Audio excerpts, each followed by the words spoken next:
Before I start the video on section 6.5, let me go ahead and go over the review answers to the warm-up solutions that you guys had today. So remember, whenever you're thinking about the graphs of these, in order to figure out whether maxes or mins, you need to think about the amplitude and kind of any transformations vertically might affect it. For example, for number 1, we know it's 3 times cosine of 2x. We know that 3 is going to be our amplitude, so we'll have a maximum of 3 and a minimum of negative 3. All we need to do now is figure out where that maximum min is, and then we could do that. So if we sketched out the drawing for this, we'd find out that we have a maximum value at 0 and pi and back 2 pi, and we'd have a minimum value of negative 3 at pi over 2 and 3 pi over 2. If I look at the second problem, we see that we've got our amplitude of 3, but we move our graph up 2. That means our maximum value is going to be at 5, and that would happen at 0 and 2 pi. Our minimum value is going to be at negative 1, and that's going to happen at pi. For number 3, we have an amplitude of 3, but it reflects over the x-axis and then moves up 3. So we know we have a maximum value at 6, which happens at 3 pi over 2, and a minimum value at 0, which happens at pi over 2.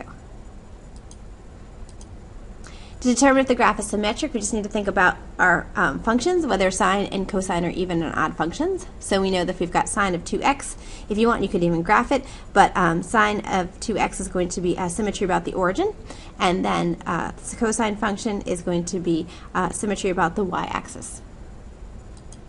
So what we want to look at here is section 6.5, which is graph of polar coordinates.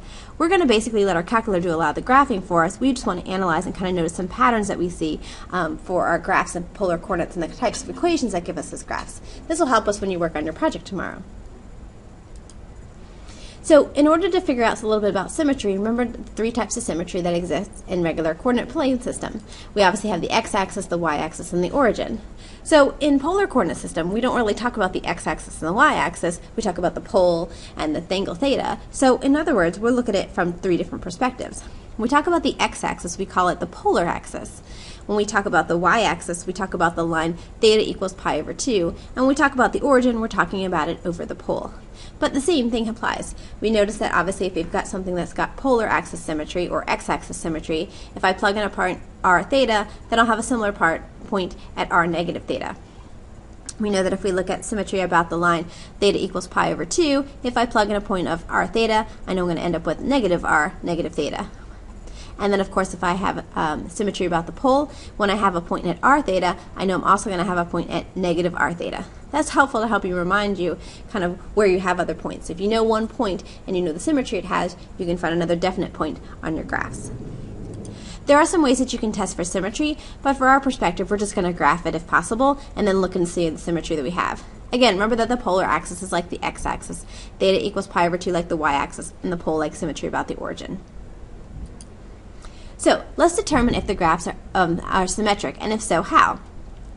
If you need to review how to actually go ahead and create this graph on your calculator, you can review the video on graphing polar coordinates. But I've gone ahead and graphed this for us. So this is our graph of our function r equals 4 sine 3 theta. We can tell that it has symmetry about the y-axis. So in this case, theta equals pi over 2. When we analyze polar graphs, we want to look at them similar to when we talk about rectangular graphs. We're looking for maximum values, but when we talk about the maximum values, we don't talk about max and mins, we talk about the maximum r value, which is that largest distance from the curve and the pole. Now, we could have r values that are positive or negative, but we look at the absolute value of it to find our maximum r value. So for example, when I look at a curve like this, where I've got this distance from our pole to any of these ends of these petals, r3, whether the actual point was at negative 3 or positive 3 for r, we talk about the maximum r value as being positive 3. So let's find the maximum r value. So if I want to, I can graph this function. When I graph this function, it looks like this. Again, you can try and think about it. Well, you can see that it looks like it's got the maximum r value. It looks like it's got this largest distance of 4. And again, we can verify this by looking at our table and finding, yes, the largest distance we have, if I were to scroll down, does indeed give us to 4. But an even easier way to do this without graphing it is to look at your original equation. Remember the problems we did on the warm-up, and we thought about in terms of our regular cosine graph, where would we have maximum and minimum values. We know that if I was to graph this cosine function in the regular trig function coordinate plane, we would see that our maximum value would be at positive 4. So it's going to be a maximum r value of positive 4. The minimum value would be at 0, so nothing really exciting there. Of the two values, the largest R value we have is 4. So you don't have to graph this to answer this question. Just simply look at the equation and think about where you'd find your maximum value or your minimum value. Whichever the absolute value is larger is going to be your maximum R value. So some of the different types of curves you're going to see are rose curves. Rose curves have these basic formats to them. You don't need to memorize them, just be able to recognize them if you drew them or sketch them in your graph and your calculator and saw what kind of curves you have. Anything that's in these forms is going to give you what we call a rose curve. It's really not rose looking, it's more like petal looking, but this is going to be the shape that you're going to see. For example, let's graph these two functions. So if I graph r equals 2 cosine 3 theta, and r equals 2 cosine 4 theta. These are what we call rose curves. Again, we look at the petals that they have. We notice that we look at our first function, it's got 3 petals. But in our second function, we don't have 4 like you would think here, we actually have 8 petals. So when we have our value of 3, we have 3 petals. When we value of 4, we have not 4 petals, because we have 8 petals. We notice a pattern here. That pattern is, if the value for n that you have in front of the theta is odd, then there's going to be that number of petals. If the number in front of theta is even, then it's going to be twice as many petals. So you can use that to help you out if you're trying to specifically graph a function that has a specific number of petals. Obviously, this eliminates them for a certain number of petals. When you think about the graphs of rose curves, obviously it's going to depend whether it has symmetry that is either even or odd, whether it's going to have x-axis, y-axis, or origin symmetry. So when you think about them even functions, when your n value for even, your number of petals that you get there is even, you're going to have symmetry about all 3. When you have something that's odd, obviously it's going to give you an odd number of petals, so depending on whether it's cosine or sine, it's going to tell you whether it's x-axis or y-axis. Again, all you need to be able to do is graph this and look at the graph to answer these questions. This is just kind of a summary of the things that are going to happen. And again, for the number of petals, if n is odd, then it's going to be that number of petals. If n is even, then we're going to have twice as many. So let's take a look at this rose curve and analyze for what we'd be looking for, say for example in a quiz, of what I'd want to know. So I've already graphed this for you. So what are some things we want to know? Well, what's the domain? When we think about the domain, we're thinking about the values that are possible for theta.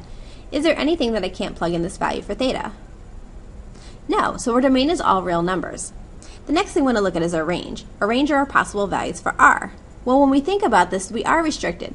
Our sine curve does have, in this case, since our amplitude is 3, a maximum of 3 and a minimum of -3. This means our possible values for r are going to be somewhere between -3 and +3. So that's our range. It is a continuous function, it's clearly a bounded function, and if we were to look at our maximum r value, we'd say 3. It doesn't appear to have any asymptotes, and as far as symmetry, it looks like it has x-axis, y-axis, and symmetry about the origin. Another curve we have is what we call a Limousin curve, and a Limousin curve is a graph that looks like one of these two forms. We kind of call them our lima bean functions because they look at like kind of lima beans. And again, it just depends on kind of the shape and the values that you have for a and b, kind of how lima beanish it looks like, and sometimes it looks more like a circle. When we analyze a Limousin curve, obviously that what's going to happen is the domain, just like before, is going to be all real numbers. And our range is going to be calculated by, again, thinking about our possible maxes and mins. It's always going to be a continuous function, and again, depending on whether it's a sine or cosine, will tell us the symmetry about that axis. It's also going to be a bounded function, and to find the maximum r value, you just have to add your values of a and b, and it won't have any asymptotes. So if I take a look at this function of this Limousin curve, 3 minus 3 sine theta, we see this kind of lima bean shape. If we were to analyze this function, we'd say that the domain is all real numbers, the range is the values from 0 to 6, it's a continuous function, it has symmetry about the y-axis, it's bounded, the maximum r value is 6, and there are no asymptotes. One of the cooler looking polar graphs is what we call the spiral of Archimedes. It's not super exciting, kind of mesmerizing actually. It has the form r equals theta, or a number in front of theta as well. You really have to fix your windows to be rather large in order to see this, and you also need to think about the theta step that you use. You want to make sure it's not too large, but you also need to make sure that your theta max is relatively large as well. So when you go to try and graph these, you might only see a piece of this spiral, and that's because you have to fix your window.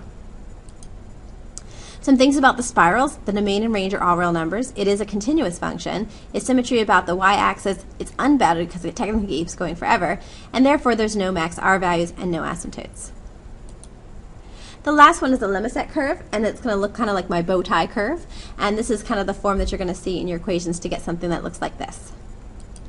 Again, analyzing this function, the domain is going to vary. Obviously, it just depends on kind of what you have for your values. The range is always going to go between your negative a and positive a value, and the symmetry could be x-axis, y-axis, and origin, most likely all three. Continuous function, it's bounded. The maximum R value is going to be based on your a, and there's no asymptotes.